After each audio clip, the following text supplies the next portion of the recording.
And we are live. Welcome back to the latest episode of the Mecca of Banter podcast, where we get to talk about the beautiful game we love and banter about all the fun things that happened over the weekend.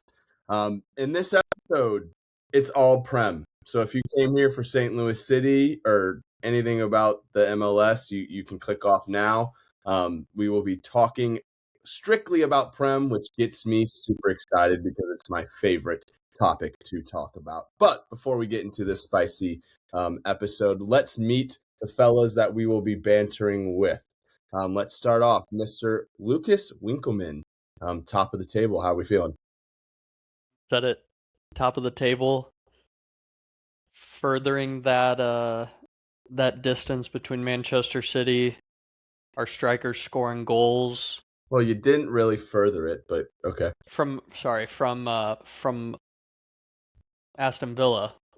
Regardless, having a striker that's currently scoring goals is a phenomenal feeling and something that I didn't think would be getting me this excited this late in the season. And yeah, I wasn't here at the last pod, so moving on to the final of the prestigious Carabao Cup is always exciting too. Very on brand. Yeah, I'm happy to be here. And we are happy to have you. Moving over to someone who is very happy that the Manchester United corner did not have any representation today, Mr. Andy Hoover. How are we feeling? Yeah, man, I don't know how much banter I got in me today. It's dark over here, dude. It's relegation battle season for me, so I'm just here so I don't get fined. Looking forward to it, lads. Hey, and I appreciate you for being here, Hoove. I think it takes a lot to come onto this podcast and have some conversations about something that you just don't really want to talk about. That's happened to me a couple times, but happy to have you. It's not like it's new. Yeah. It's pretty much been the entire season. So it's crazy because back when this podcast started and Sean was on here every week talking about Sunderland and now Southampton, excuse me, as a team who's, been up and down. It's crazy to think that, a Big Six club is, you guys aren't really fighting relegation, but are dangerously close to it. I'm just curious, at some point we can talk about it, but at what point, and if you guys hadn't had just won a trophy, I think it'd be a much easier combo, but like at what point does a team kind of get kicked out of that Big Six conversation? I've seen a ton of stuff, and no banter, but I've seen a ton of shit. No banter, but all banter. Yes, but a bunch of friends of mine outside of the Mecca who know I support Arsenal and know what Tottenham is to us. There have been four different people have sent me a meme of at what point does a Big Six club get kicked out of the Big Six because Spurs have won 20 out of their last 70 Premier League games. I think that's a conversation. Was that a question for me? I wasn't answering that, but no, yeah, I feel like Goob was not going to answer that one. No. A general statement. I feel like it's just something interesting to ponder on.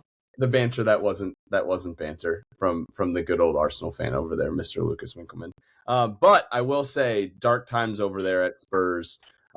It's one of those things where I think the tie to Manchester City, like we talked about last week, almost hurt you because Thomas Frank could have definitely just been axed if you guys lost that game, lose this game.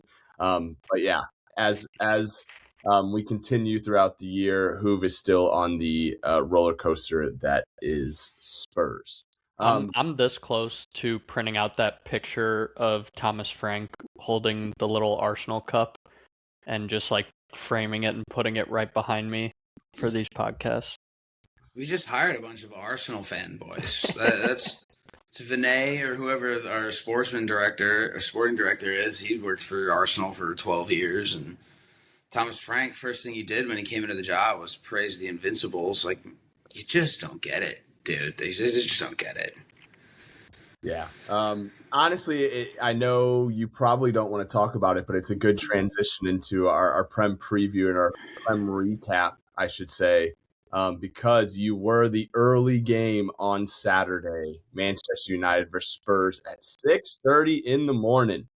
2 to United, 0 to Spurs. Obviously would love to hear from Hoover, but 10 men Spurs, Christian Romero again with a red card, again with a late tackle. What are your thoughts? I will start with a stat. The stat is Tottenham go, on average, statistically, 4 fouls per card in the league. That is the farthest that is the least amount of fouls per card to any other team in the league by a half a foul. So the next closest is 4.5.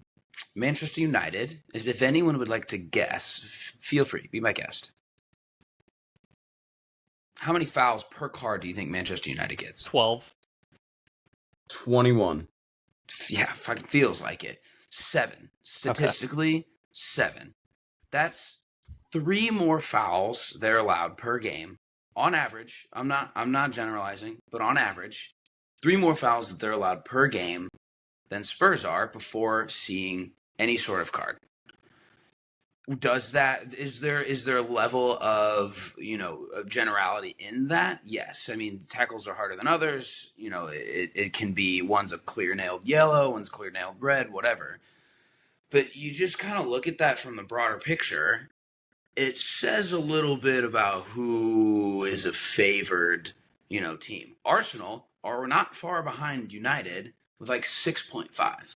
So there's a hint of bias, I would argue, and I think certain players are refereed in different capacities, are different. I agree with everything you're saying. You don't think that was a red? I'm not gonna say. I comment. think that's one of those where if it goes, if it's, I genuinely think the call on the field was going to stand no matter what. The kicker on this is, I'm not arguing that it wasn't a red either, because it's just so mind-numbing, dude, because it's like he was dribbling the ball, and he took a heavy touch, and I just don't know where his foot was supposed to go. It was high, it looked bad, and I'm not going to sit here and tell you that's never a red. The kicker is, it didn't take an hour later for there to be a worse tackle in a different game, in the Arsenal game, to be fair, a way worse tackle that was a yellow. No VAR review, no comment. If you go back and watch, who was the ref for that? If you go back and watch, he could not get. No. It was oh God, what is his name? I'm blanking on it, but he, well known, best of the best for the PGMOL or whatever the hell I say. He couldn't have gotten the red out of his pocket fast enough. And that's the reputation that has been given to Romero. And and I've seen clips and clips and clips and clips of Virgil van Dijk just doing stupid shit, and no one really batting an eye because it's Big Verge. No, he didn't mean it. No issues. And I'm not defending any of this to say that Romero's defenseless, because he's not. It was reckless. It was stupid. You leave your team down a man early. You're the captain. You're the leader. You can't be doing some of that stuff. But the context of it, he was not going in hard on a tackle. It wasn't. I don't believe that it was viciously intent to harm another player. I think he was, again, going through the ball, heavy touch, tried to collect it, stamps on Casemiro. I'm not arguing at all if it's red. But the consistency piece, which we've argued on this podcast for forever, is just still something that bothers me. And, there's so many different instances in this game specifically that United were just getting calls that we weren't. All of that to go and say, United should have won this game. We're always going to win this game. It was the first time they beat us in 4 years, so congrats on that, Dobes. You guys can have that. You can have that little trophy and hang that in the rafters. But it was just the first 15 minutes, Lisandro Martinez and Solanke are kind of jostling for a ball crossed into the box from Udogie. And, if you look at it, he does one of those little tackle moves where you stick your leg out in front of them and pull like head and shoulder over their leg. It was like a judo move. And did it look super crazy in real time? No. Is that something that 100% gets looked at if it happened on the other side of the pitch? Absolutely. Like zero question. First 15 minutes. And they were never going to give that. Like, and to be honest, I wasn't sitting there like, that's nailed on. But to go and then, 40 minutes later or maybe early in the second half, Bruno gets kind of clipped near the edge of the box. Something, just happened in the flow of the game. It was not anything crazy. It wasn't even called a foul. We got a good 2-minute VAR review on it. Yeah. Like it's just that type of I don't even want to say bias because we sit here and hope that it's not, but like genuinely, I mean, we had that one guy who's David Cootie, who's no longer a manager or a referee, albeit he is a bad guy. It came to light after that, but like he's sitting there in an afters with his boys and some little kid who's videotaping him. He's like, Jurgen Klopp's a twat, and like these guys have bias. It's not. It is what it is. There's just no way you can avoid that. But it just feels like. It feels so slighted against Spurs, and I think fans have every right to feel that way. But, end of the day, it is what it is. Like, I can sit here and complain about refereeing all I want. We're also one of 2 teams to have not received a penalty this year. 0 penalties called for Spurs. That's actually wild. And there's an argument, too, that we don't spend enough time in the other opposing team's box. But statistically, again, let's be real. Like, there's only one other team, I don't even know who it is, that haven't received a penalty. Like, Brentford have 4. And you can just go down the list of things that, you stack up and make an argument about. It looks fishy and it looks bad. Spurs, also bad. I'm not sitting here and just going to complain.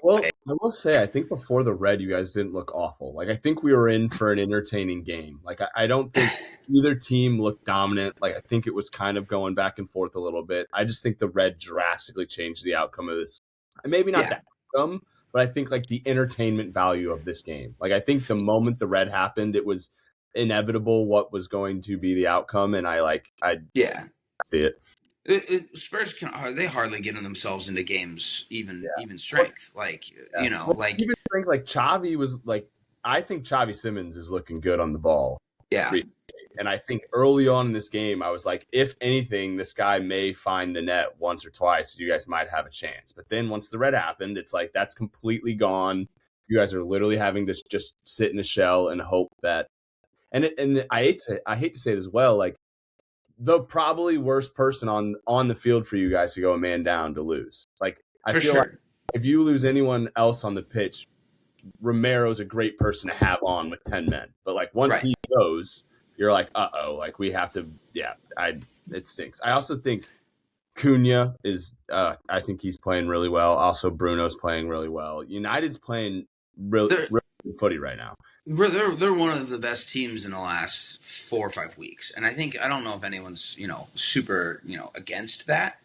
Yeah, it's just one of those games, and I mean, we always have gotten up for it. Like City, no problem, bro. We've taken 4 points off of City this year, which if you look at our points total is like 12% of the points that we even have on the board. So like we've always gotten up for United, we've always gotten up for City.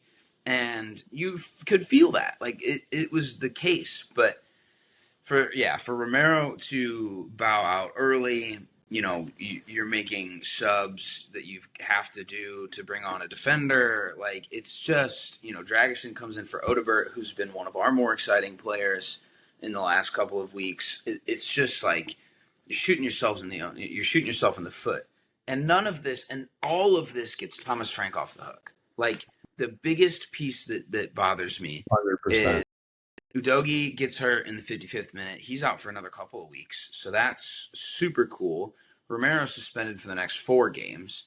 Like, brother, we don't sick, dude. I mean, we don't even have a field. We don't even have a team of 11 that we can play comfortably at this point. Like Jed Spence is back, so I don't have to have Archie Gray at right back. But like he just keeps getting reasons to stay in the job, and it's driving me insane. So it is what it is. United deserved it. Romero screwed us. I think that the refereeing decisions are questionable, but it's just like, what can you do but go to the next game? Like Thomas Frank was asked this week. One of the reporters was like, are you like realizing that the Spurs fans feel that they're in a relegation battle? And he was like, I know that this next win's a big one. Like we really need to beat Newcastle at home. Like, okay, yeah, we do. No shit. Are you gonna do that, like, bro? Because you're kind of in charge of this whole circus, and it's not worked out thus far. He's statistically, if we're gonna continue to keep us in the Big Six conversation, he's statistically the worst manager ever. Like, of all the worst managers in a Big Six job, he is the worst, like by a lot. His win percentage is miserable.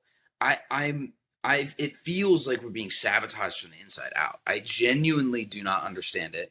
Our physio team can't keep anybody healthy. We've had injuries like this 3 years straight. Used to be Ange's tactics, and now it's just bad luck. Like there's something that's wrong with that fundamentally. So I don't know, man. It's just dark over here, dude. Like I get on this podcast and I sound like this a lot, but like it's getting worse. And the fans are the only people that are watching it happen that want something done. It's insane, bro. I was gonna ask, like, who, like, let's say you sack Thomas Frank. Who's even a manager that you would even want? We have that Liverpool assistant who everyone spoke really, really highly of when he was with Slot on his staff. So my immediate opinion is give it to that guy. Let him. The assistant that took the reins for a while for Spurs that you actually kind of liked. It wasn't Stellini, was it? The guy after Conte. No. Ryan Mason. Yes, Ryan Mason. I was like, bring Ryan Mason back.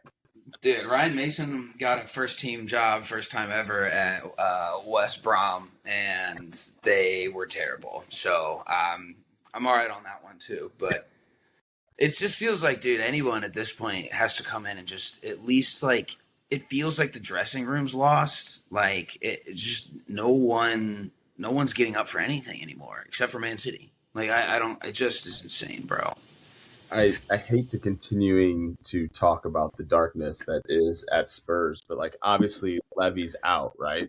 Like it's gotten worse. Well, that's what I was gonna say, and like I feel like and you can correct me if I'm wrong, but like the main thing that he brought that was a positive for you guys was money and the business side of things. So like with him leaving and that, obviously you might still be able to run a good business with what you have and with who you have, but like. Do you think that's going to impact like Spurs moving forward? Is like even if the football doesn't get better, like will the business continue to stay better, or was Levy out? That's such a weird one because it's like the business has built itself, and that's the only credit that I'll give him is the building of a sustainable business. It's one of the only profitable clubs in England right now, so that's cool. That's great. All Spurs fans have ever wanted is success on the pitch. He was bad at sporting decisions. The money wasn't really his. We're owned by Enoch and the Lewis family, and the Lewis family promised a whole bunch of money at the beginning of the season, which was spent a little bit on guys like Simmons and whatever. But then we're in this January window. We've got 14 fit first team football players. And they pick up a kid from Brazil and a couple star boys from Scotland. And, like, they said that they didn't want to get, reactive in the market because January is so difficult. I don't know what else there's to be reactive about. You didn't have a fit team in general. Like, the money was there, so the Lewis family says. But Johan Lange and this Vinay guy just aren't going to spend any money to bring in people that, like, could just patch a hole. Conor Gallagher is the only position that we had fit football players. And he was a good pickup for a January transfer, but like wing backs, bro, wingers, like a center back, any of those guys could go down any minute. Mickey's hamstring could blow up off of his leg in one sprint.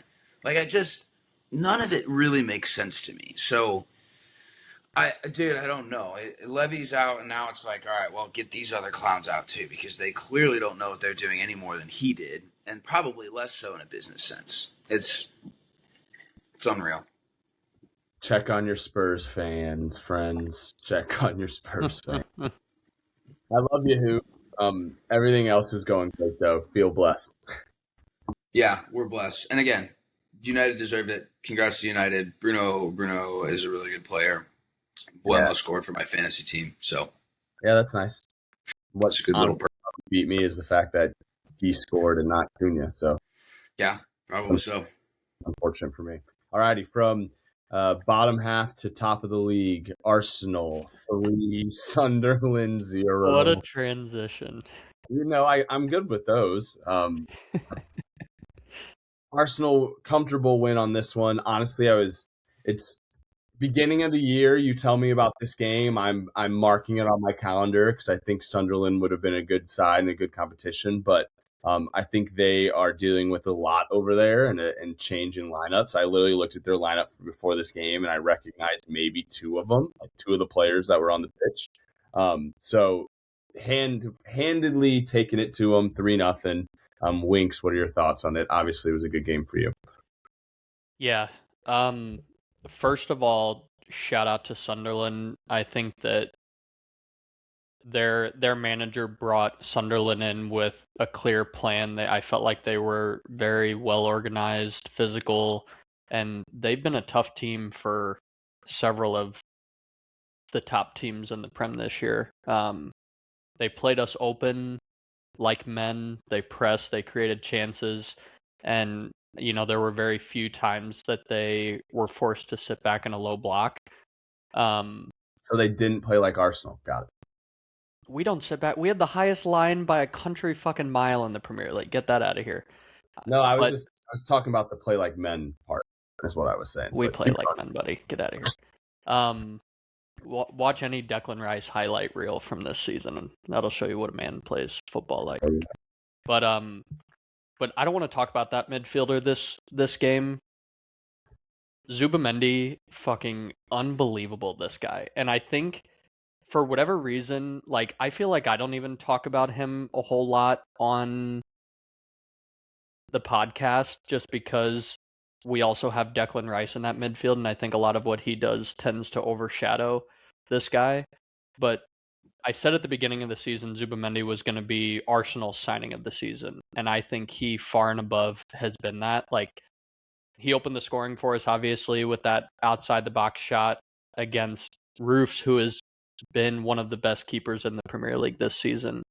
And he is so talented. I think that, I said it not last pod, but the pod before, he has played in almost every single game this year in the midfield, the toughest, 2-3 positions to play in.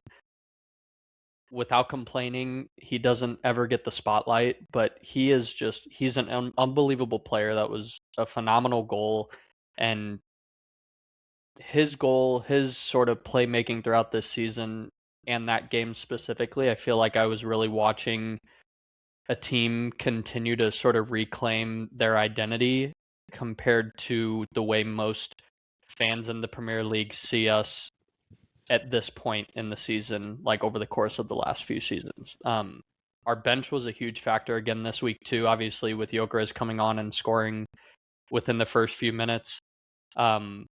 And then again in extra time, he's gaining a big boat of confidence with Kyer Eze at the 10, and I don't think that's getting talked about enough either. I think, it's been tossed around in our group chat that he's, the Premier League's leading scorer in 2026, yada yada, but I think more importantly, not comparing him to anyone, he himself has eight goal contributions in his last 8 games across all competitions.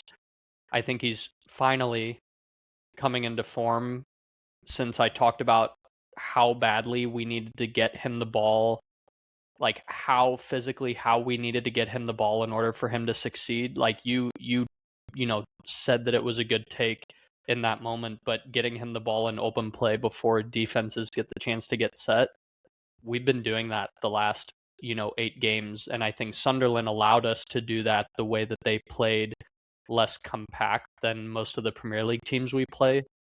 And since we've been able to do that, it's clearly been working. But I think another thing that doesn't get talked about enough is how much differently we play with either Eze or Kai at the 10 and Madueke on the wing versus how we play when Odegaard's at the 10 and Saka's on the wing. I think that Odegaard and Saka are both incredible players, but they tend to slow the game down a whole lot, whereas those other 3 guys really attack defenses and they don't wait for the rest of the team to sort of get up the field before trying to make a play on goal. And I think that that's part of the reason that Gyökeres is, shining or succeeding in the way that he is,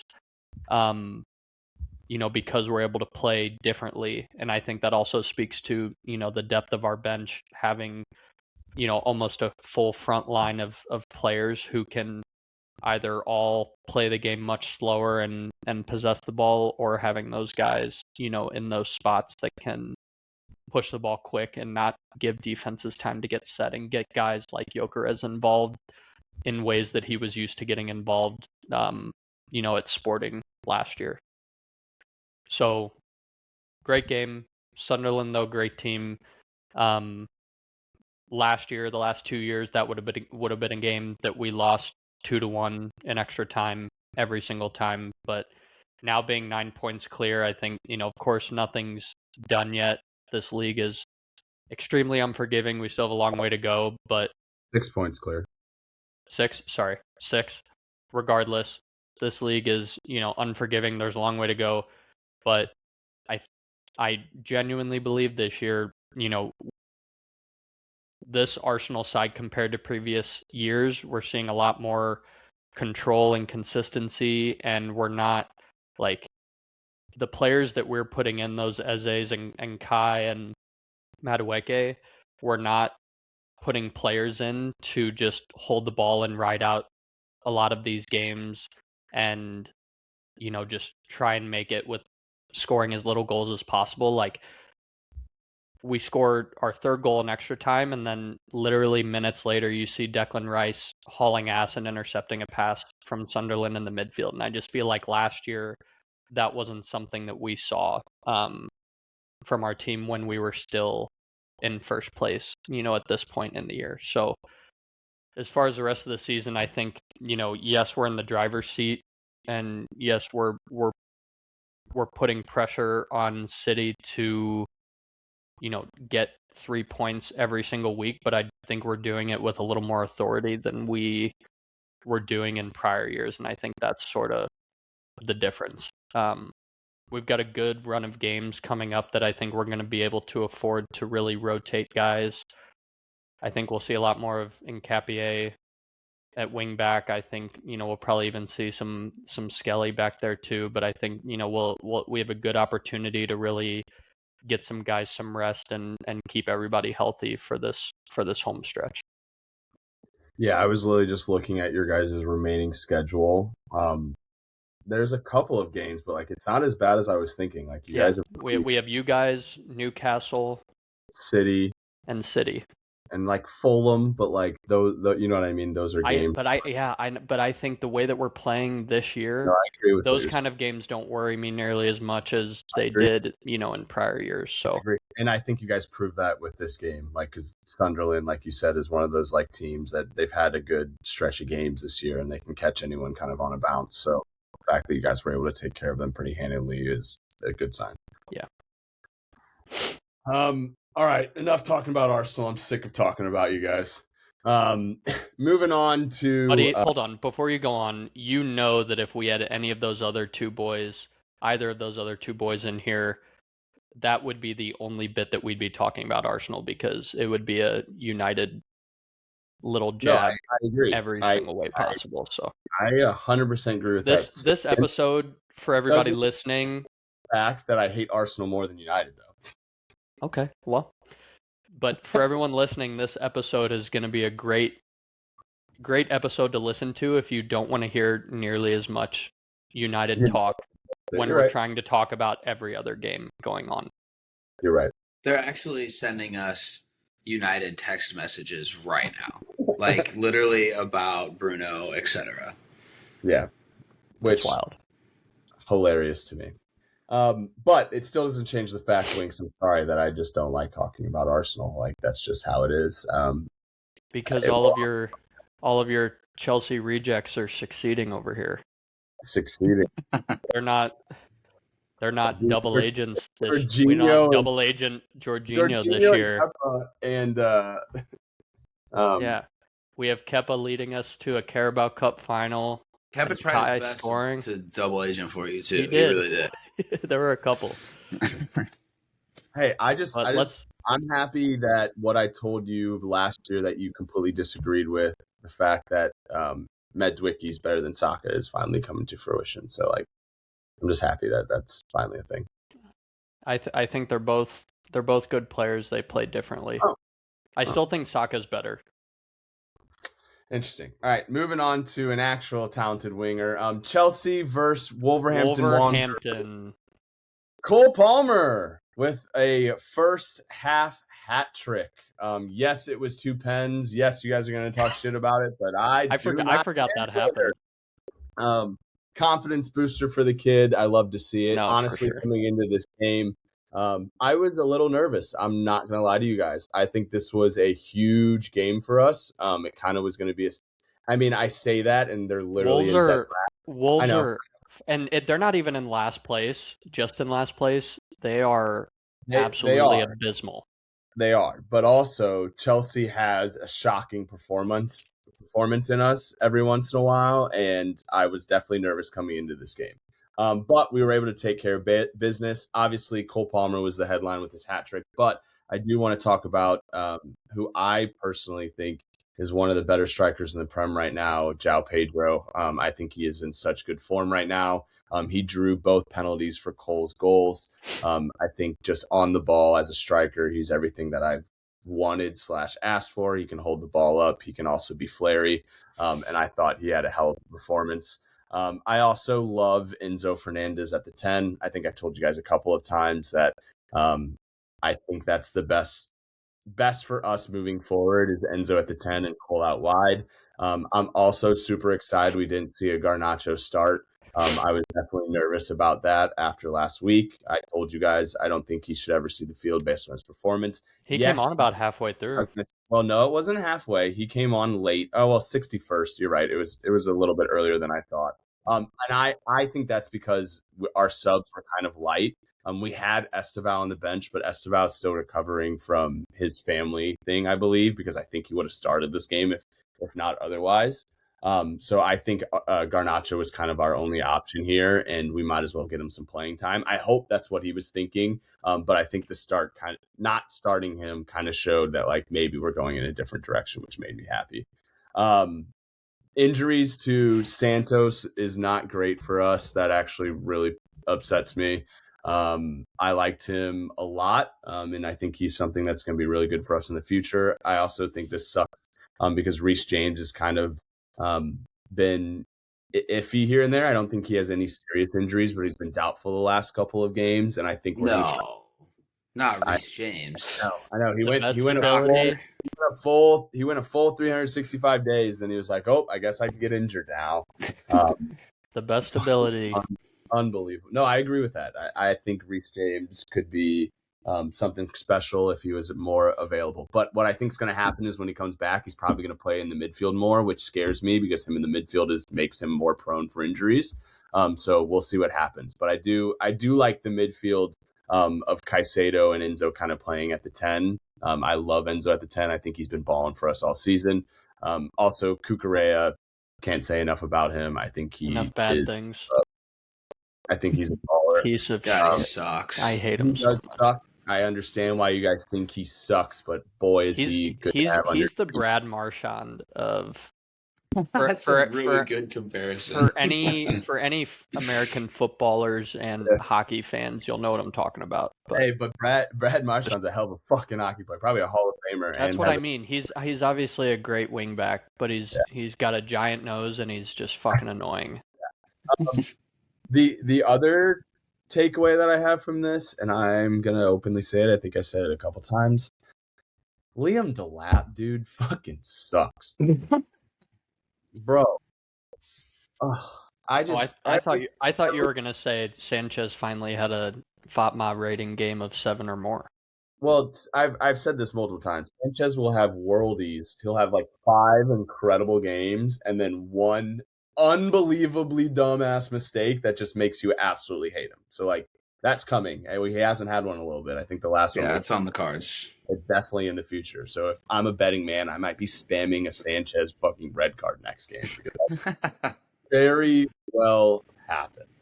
But Liam Delap is just, boy, I thought we were getting something there, and I don't think we got anything.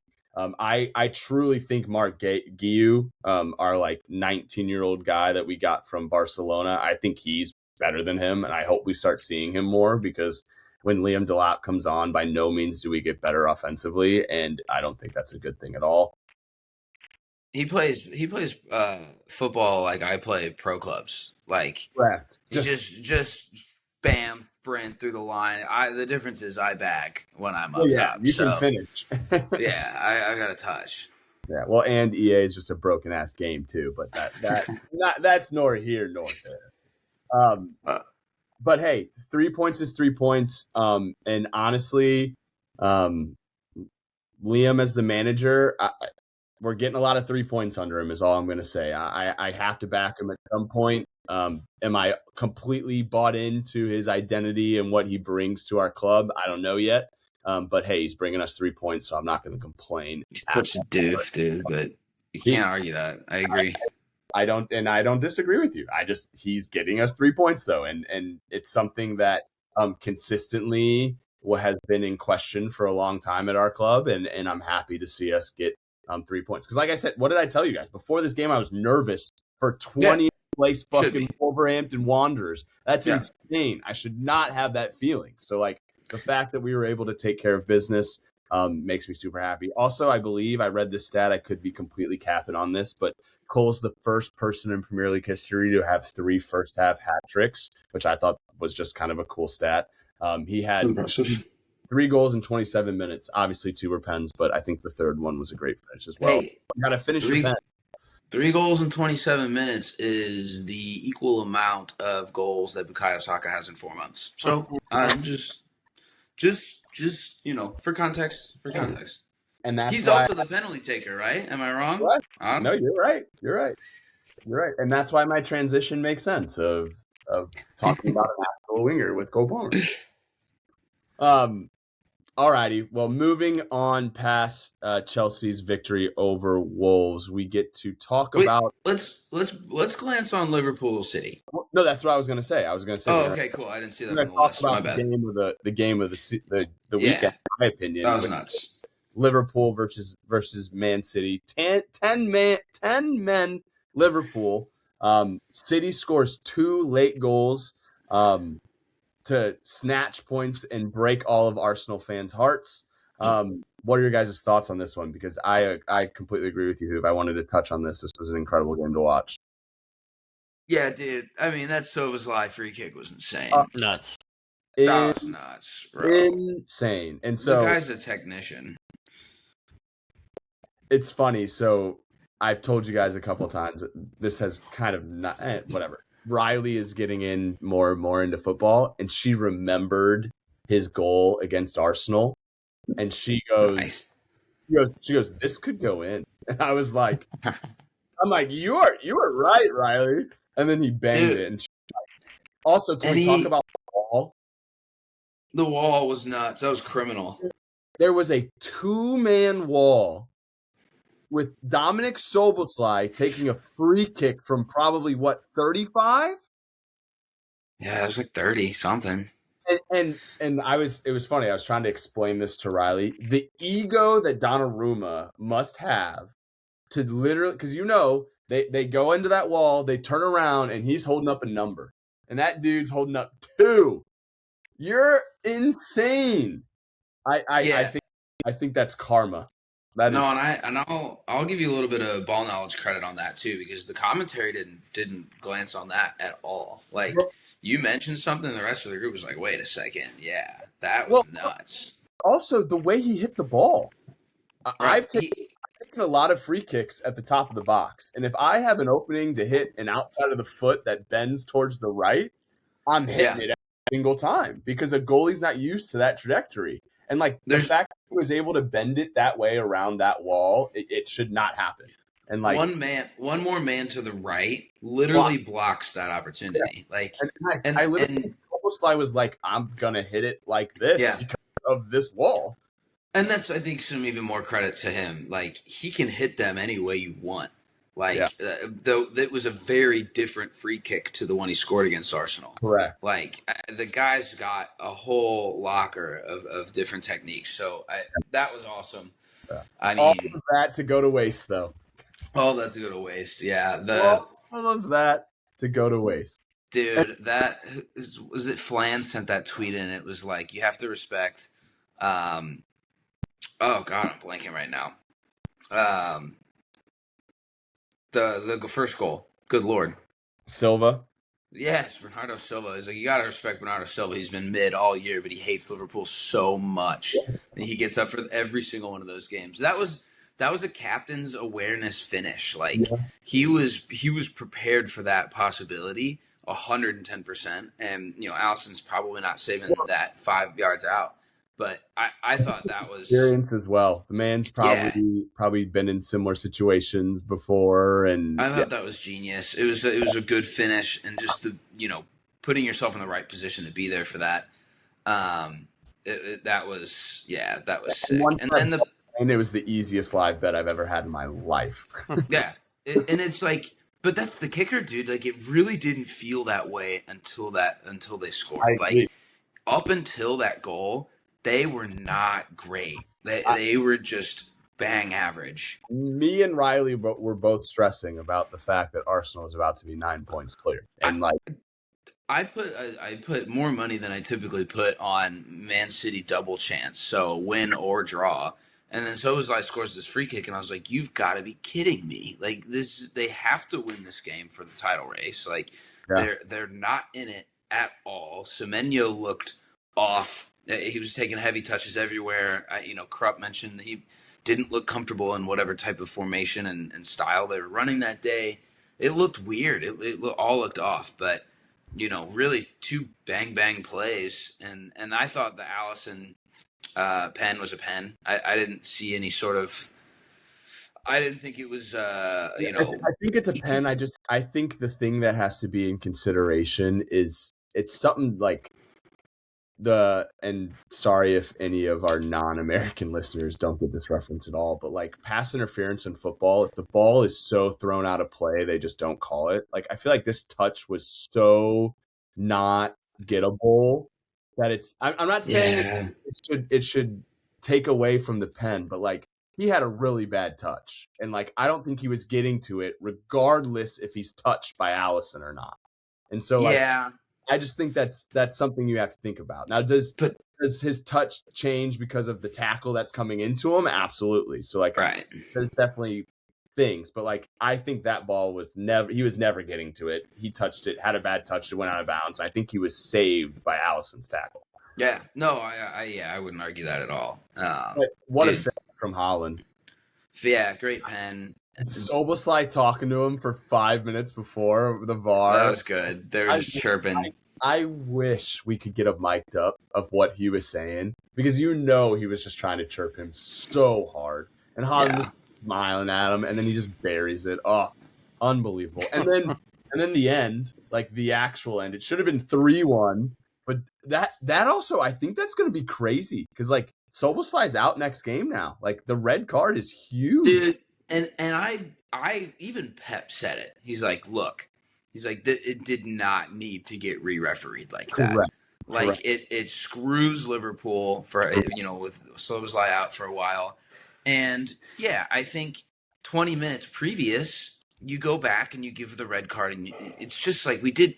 It was the like 5 minutes past the end of stoppage time because of the goal and everything. It didn't need to be that way. I Like agree. I was that But was also I will play devil's advocate. Like that play happens any other time in the game, it's a red. You know what I mean? right. And yeah, it's the last minute, it's the ball going in. Yeah. They just let it go. But like any other time in this game, it's a straight red. So the call they made was letter of the law, and like I understood wholeheartedly what the decision was. Like, the referee on pitch was literally like trying to tell them like, which one you want me to call? Just let it be a goal, and then right. And I was with just to let it go, man. Even Monica was sitting next to me, and she was like, "So it's not a goal, and he's getting a red card," and I was like, "Yeah." Yeah, Which that is what's happening and what should have happened technically. Yeah. But I thought that was stupid. Yeah, we'll touch on it here in a little bit, but I'll mention this man again. But Mark Gahey, I think he is dog, dude. fitting in very well in the back line. He's a dog. It was going to be tough for any center back they signed not to fit in there. Well, yes, but I also you say that, and he's playing next to Cuts Nuts Off. Yeah, but that's Kuznanov. Cuts Nuts Off might have had the worst debut by a center back. I think he did. That was I'll never forget that. Like I've never felt bad for a player in my entire life, and I felt bad for him on that day. Like, yeah, it was too. That was crazy.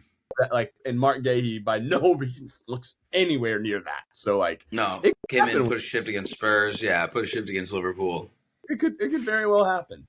But obviously, City winning keeps the title race somewhat alive with only a 6-point gap to Arsenal. So it will continue to get spicy as the year continues.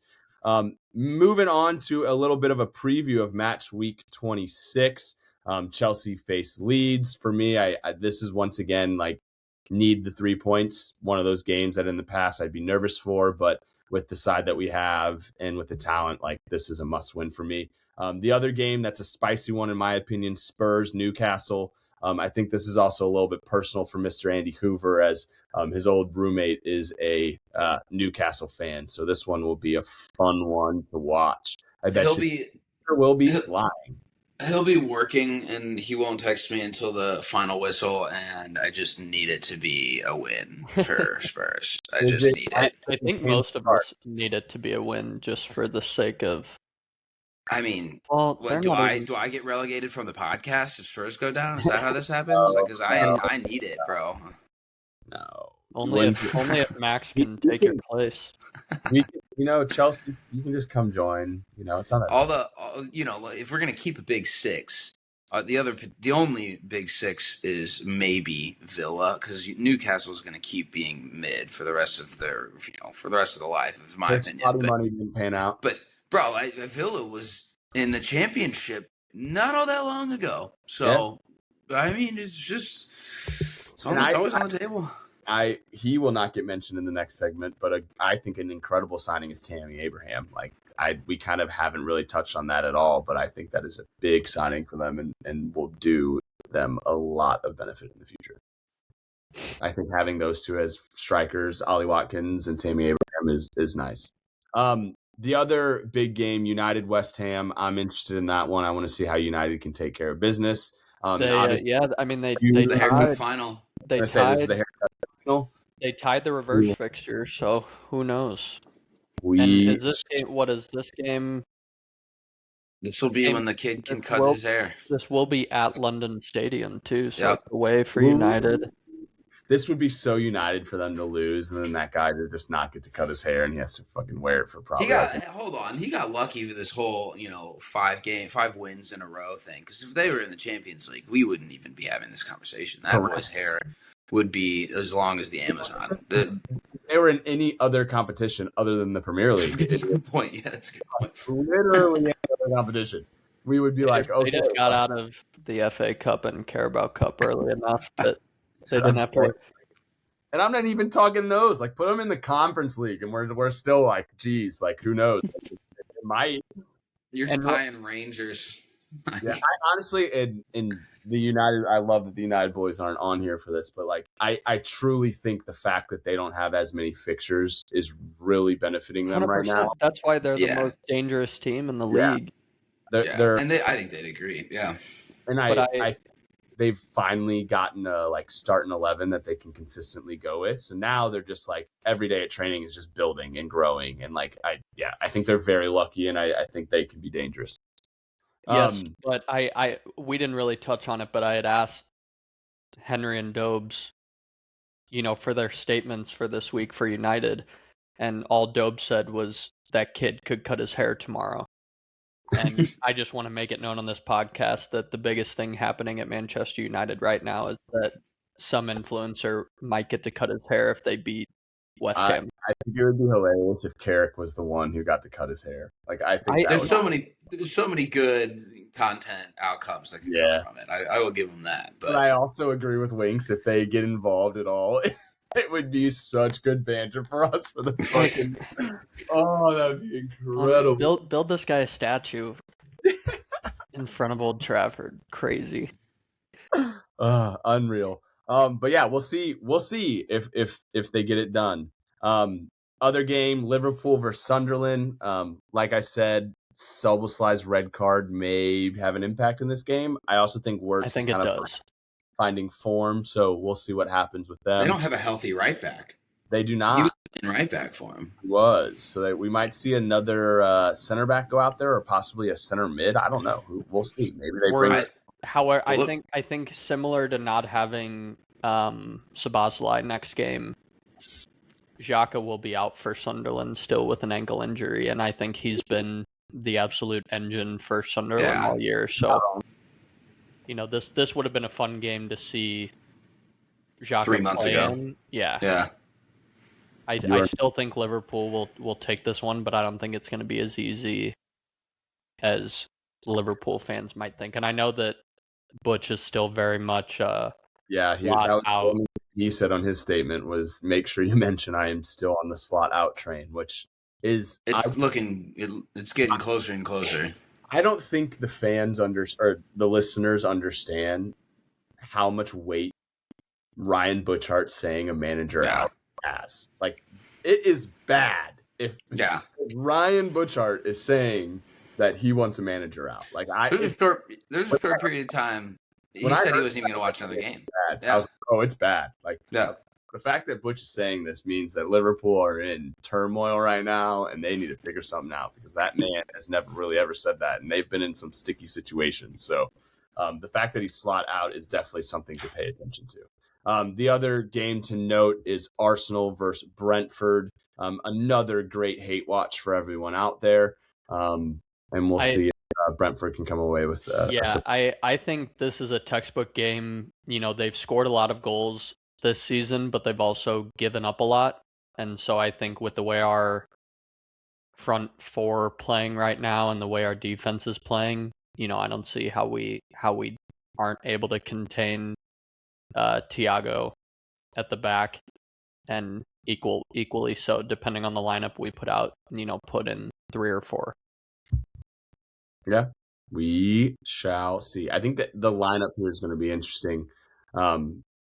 Obviously, Arteta has a lot to play with, but we will see what happens in that.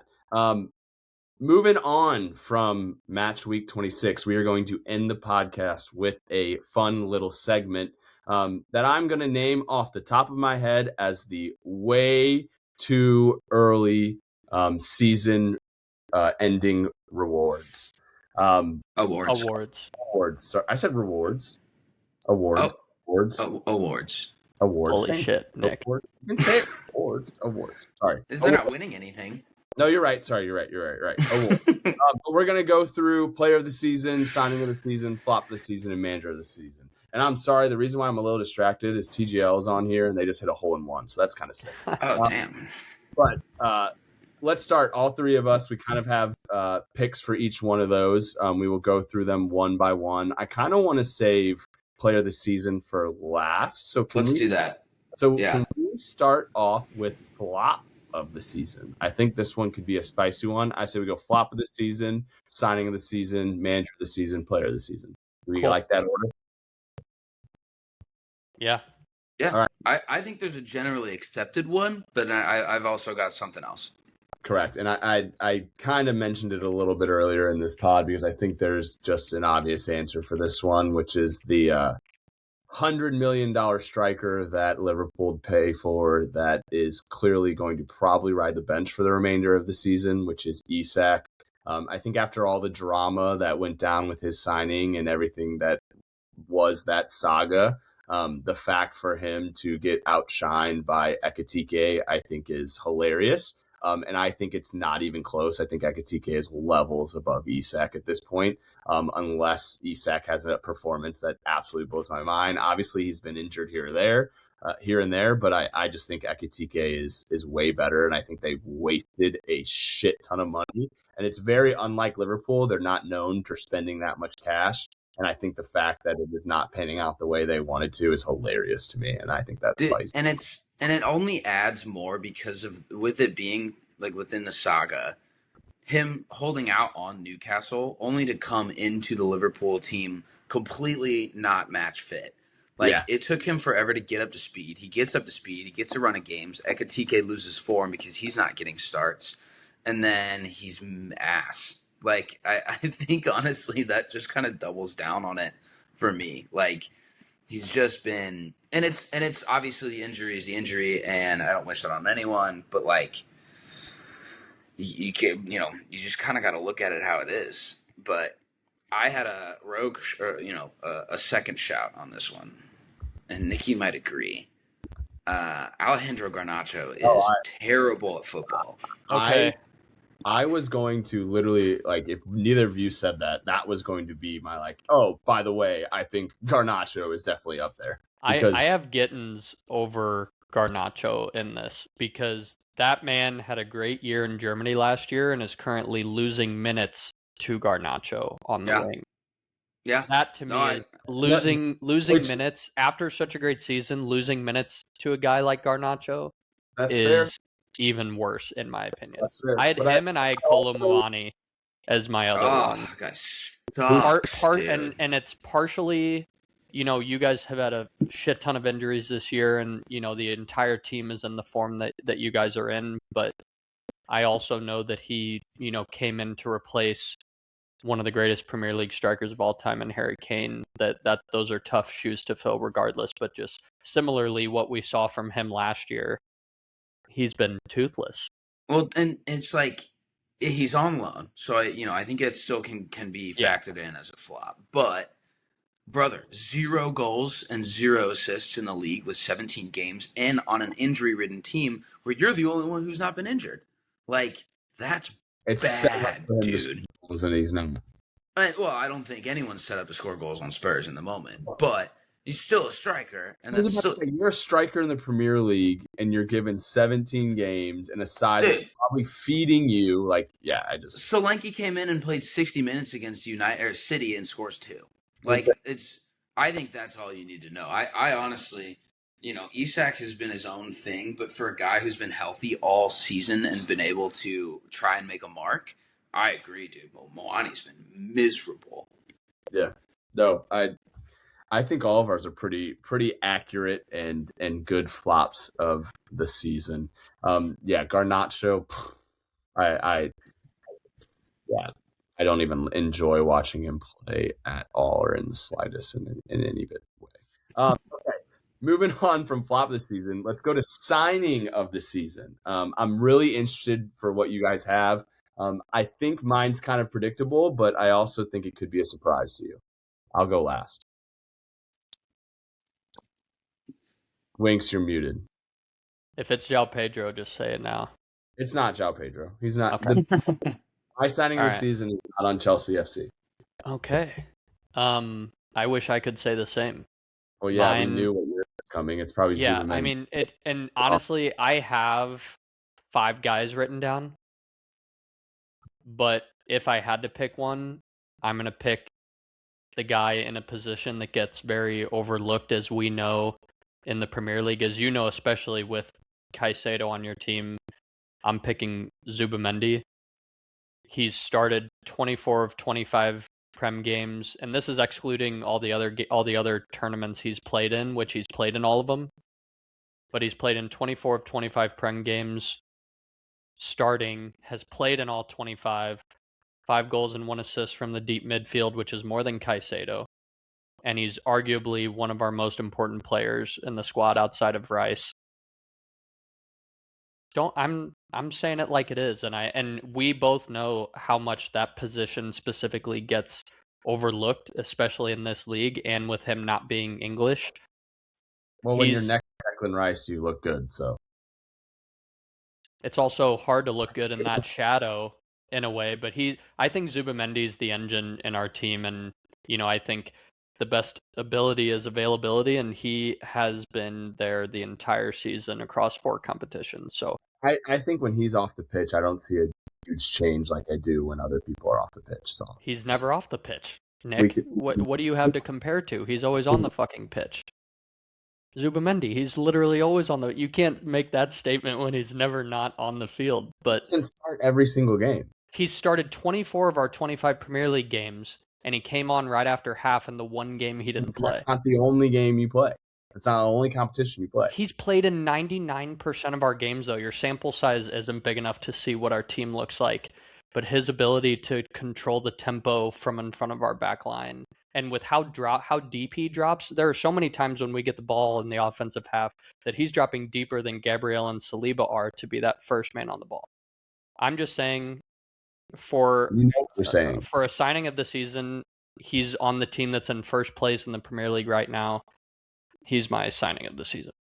We know. Okay. We knew. All right, who? There's been so many just like come and gone. I mean, I don't want to cop out and say Ekitike again, but like, no, I don't think that's a cop out at all. He's been, and you look at just signing. Like, I think both Mbeumo and Cunha were really good signings, but I think they filtered into a team that has a lot of opportunity to, to like make their own position. And immediately after, Ekitike gets signed, they go out and sign Isak. So, like, he's already got this level of, all right, well, I've just got to win my spot back. And yes, Isak's been hurt, yada, yada, yada. But he's so fun to watch. And, and a true striker out and out. Like, I think Mbeumo's fun to watch too. They're just completely different players. Like, that lanky finesse touch that he's kind of got is super, super exciting, gets fans up. I really like the guy. I think he's got sauce too. So I am gonna cop out on that, but I've got some fun ones for the others. No, I don't think that's a cop out at all. I also like my second one was Cherki. Yeah, which I don't think is a bad one either. I truly think Ekitike is probably, and I could be biased with saying João Pedro's up there too, but like I think he's probably the striker that was the best out of all the strikers that were signed in the transfer season. So I don't think that's a crazy shot at all. My answer is probably predictable, but I don't think it's close, and I think it's Mark Gahey. I think the fact that they signed him for $20 million and he's literally going to be their center back and probably captain for the future is unbelievable in my opinion. I literally think they pretty much signed Virgil van Dijk before Virgil van Dijk became who he is. And the fact that they got him for $20 million, I think is a crime. And I think he will, obviously it might not be signing of the season because it's going to be a small sample size with the fact that he's only playing half a season with them. But I think the longevity of this signing is insane because as a center back, I've seen a lot of them play and I will like to watch them a lot. He's one of the ones that will be here for a very long time if he is healthy. So I think he is the signing of the season. I don't hate that shout, but I didn't include him simply because we've seen him for a month on the City side. Yeah. And that's 4 games. He's been probably their best 100%. player. Right. And by the end of the season, it might be different. Yeah. Right. Part of the reason I didn't pick Semenyo, who scored 5 and 6 for City, like it's just, small sample size, but like you put that guy on a team of ballers as opposed to Bournemouth, like you almost assume that that's what you're going to get, you know? You put him on any team and he is making an impact. I think he's that big of a player, and I think he plays in a position that makes that big of an impact. And like the fact that like he is just going to immediately replace Ruben Diaz. Like Ruben Diaz, when he goes and like is done, like Mark Guéhi is now just Ruben Diaz. And I think the fact that they were able to get him for 20 million is gross. Yeah, those boys down at Palace, they don't know what they're doing. They got fleeced. Multiple times from multiple clubs. I feel so bad, but yeah, that for me is the signing of the season. Shouts to Mbeumo and Granit Xhaka, in my opinion too. I think both Granit's been great, and Buemo's been great. He's been fun to watch, and that's another one of those things. Like, take a guy out of Brentford, put him on a more talented United team. He's just going to get to flourish more, and I think he has been great. Yeah, and we already talked about it. I don't think obviously he doesn't have the stats, or you guys aren't playing that well. But I think Xavi Simons is a good signing for you with the injuries that you had. And I don't think we've gotten to see the full potential of him, obviously. But yeah, I think I think that argument about Gittins. We just got to start taxing the Bundesliga a little bit more because it's not as good, just flat out. But 100%. Both Wirtz and Simmons have come good, in my opinion. And you can see the technical quality. They just were not ready for it when they got here. All righty. Moving on to manager of season. I have a feeling we know Winks' answer. Yeah, mine is the one, the only Mr. Thomas Frank. Being able to keep this injury-ridden Tottenham side above relegation and at a 0 goal differential is madness. No. That is yeah, no. I actually have Sunderland's own Regis Lebreeze. I think that for a team that hasn't stayed up in the league since 2015-16 season, tying Arsenal and Liverpool, beating Chelsea and Newcastle this season to imminently avoid relegation is a big deal, especially looking at their budget and the fact that their biggest signing was Granit Xhaka is a big deal. And, I think that a lot of times it's really easy to give manager of the year to, the manager that finishes top 4, wins the league or whatever. And I don't want him to get overlooked. I think if we win the league, for Arteta finally breaking the curse, I think he has to win it. But at this stage, I think that Lebreeze is doing a great job with what he has available to him. I think that's fair. You guys are going to love this. On the same side of the token, I am going with Keith Andrews, Brentford's head coach. Yeah. Hilarious. You lose Frank, you lose Wissa, you lose Mbeumo, and you are suddenly in a higher position than Thomas Frank ever finished at Brentford and playing considerably better football as the former set-piece coach. That, my friends, is commendable. The team is not that good. It is not that deep. They have not done anything better than finish in 9th place since they've been up from the championship in 2019. And it's all down to that. Like, you lose players. They had a couple good incomings. Outra. Kelleher was a good keeper pickup, in my opinion. But, bro, let's be real here. This team should not be sitting comfortably 7th right now. Not far off of top 4, top 5. So that's nailed on for me. It just is. It's spitting in the face of the manager that Spurs picked up. But truthfully, dude, I think he's been one of the best. Yeah, I completely agree with you. I do think that is absolutely hilarious that everyone left, and yet they have done better. And they play good football too. It's not like it's and same with watch. Yeah, same with Sunderland. Those teams that are always kind of near towards the bottom and swing teams, they've just been nails. Yeah, and mine is Unai Emery. I think what he's done with Villa and the fact that they're in 3rd and playing in all the competitions that they're playing in and still kind of holding place, I think is commendable. I think he's done a great job with them. But yeah.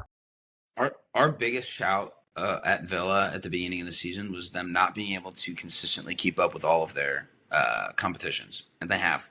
So I agree. Third. So yeah, I think he's doing a great job. We'll see how they finish though. So we'll see. Alrighty.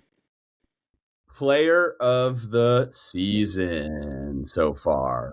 Let's hear it from the boys. I have my answer, and I think you guys probably saw it coming.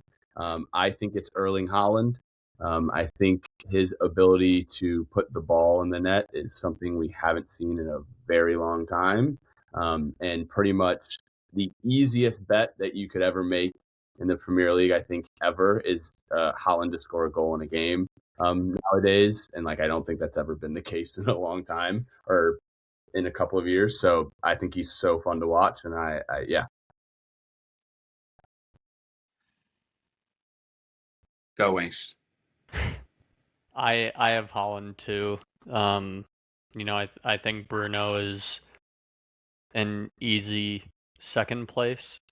And I think the reason there's no Arsenal players in this is because, swear to God, yeah.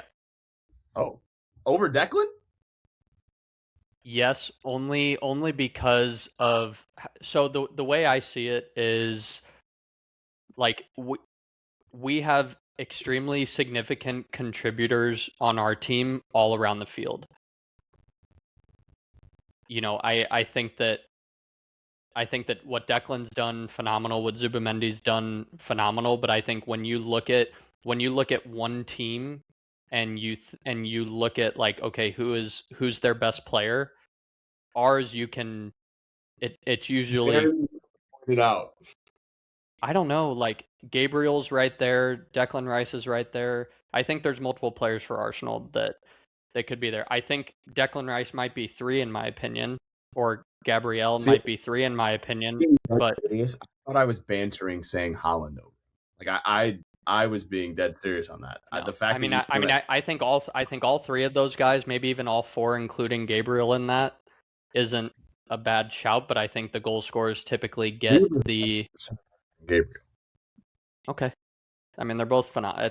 I love making that argument. Which of those 2 is the best center back in the league? But no, I think that when you look at Manchester City, Haaland is the clear, biggest impact player on their team. And if he's not scoring 21 goals for City this year, I don't know that they're able to produce those 21 goals as easily anywhere else on the field. And then I think equal parts so for United, if they don't have Bruno, their team just doesn't function. I don't know that anybody else on their team can play that position and make that same kind of impact. And then Declan Rice is right there because of what he does on both sides of the ball. But I think it's probably Erling Haaland. But again, I think that's a situation kind of like manager of the year. If we win the league, you have to put in Declan Rice into that conversation. But no banter. I'm being impartial. I think the way your attitude towards it is interesting because, you're top of the league. You should be saying your best player is the best player in the league now. I understand where he's coming from, though. But the contribution comes from everywhere. Thank you. I understand that. Yeah. No, see, I think Declan Rice is the heart and soul of Arsenal. I think without him on the pitch, you guys are not as good as you are. I agree. We've also only given up 17 goals this year, so are one of our center backs the best player on our team? It's a huge contribution to your holding midfielder, Declan Rice, and your goal scoring he's our eighth. ability. Mendy's our holding midfielder, but yes, no, Declan does them both pretty much. He does it all. That's if you want me to say Declan Rice, I'm more than happy. I'm just shocked that you. I'm shocked that you went that mindset. I think those 3 guys. Well, it was 1, and you picked Haaland. So who? I did 21 goals, 6 assists. I know we talked about it, but I can't really let it slide as just a ball knower. Bruno Fernandes has 18 goal contributions in 22 games on a team that was not that good up until 2 months ago. Yep. I think the fact that he is the highest rated average player in the league since the beginning of the season is one. It points out Manchester United's dependency on him, and I think that's obvious. Like, I have, the rogue shot would be Igor Thiago because it's Brentford. He's got 17 goals, which is sneaky. We talked about that early. And ultimately, if Haaland scores 30 goals, he's going to be the player of the season. It is what it is. But right now, dude, for a team to be sitting in fourth with what they had on the table and the manager that they had previously, spending $200 million, and they've contributed. We're not talking, but that's what I'm saying. I think those guys have had more of an impact than, like, obviously it was brilliant, but like I think we're downplaying those other players having. It's the chicken or the egg. Like, Bruno's been putting the balls in positions for people to score. He has the stats now because there's guys around him that will actually finish the ball. But like, we can't really act like this is just a new situation, a new Bruno. Like, he's been one of the best midfielders in the league for a long time. But like, for them to be where they are, none of it happens without him.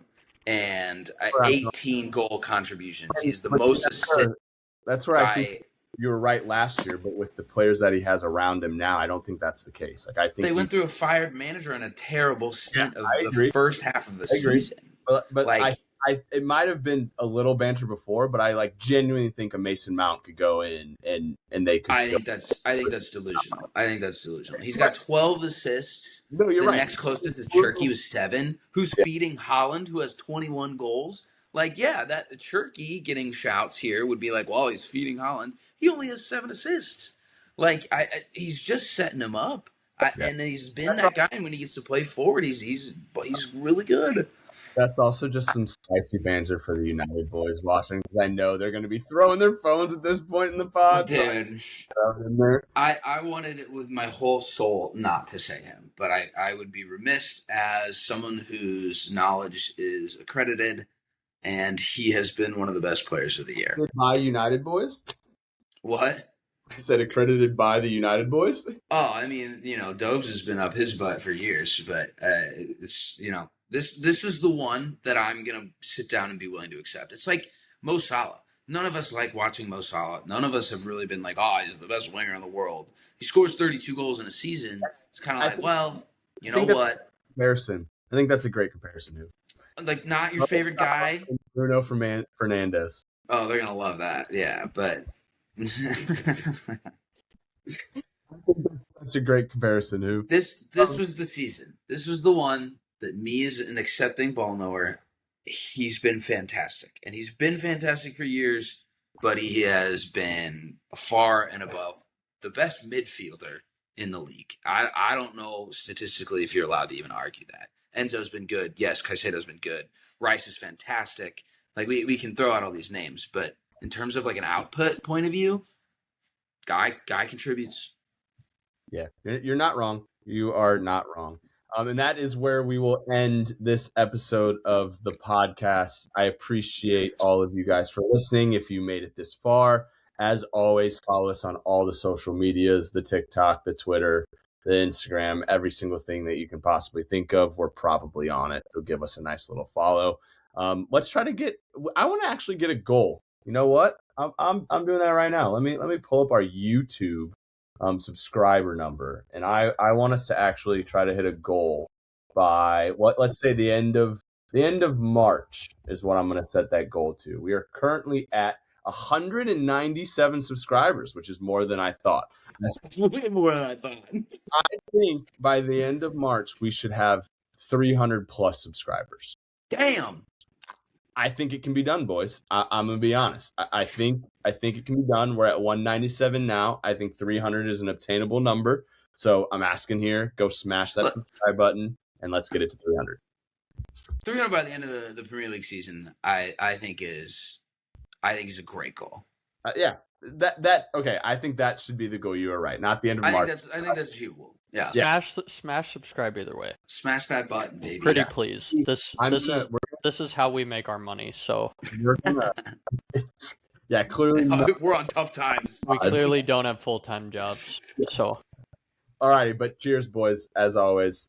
Go on, lads. Good Cheers, talking to boys. you.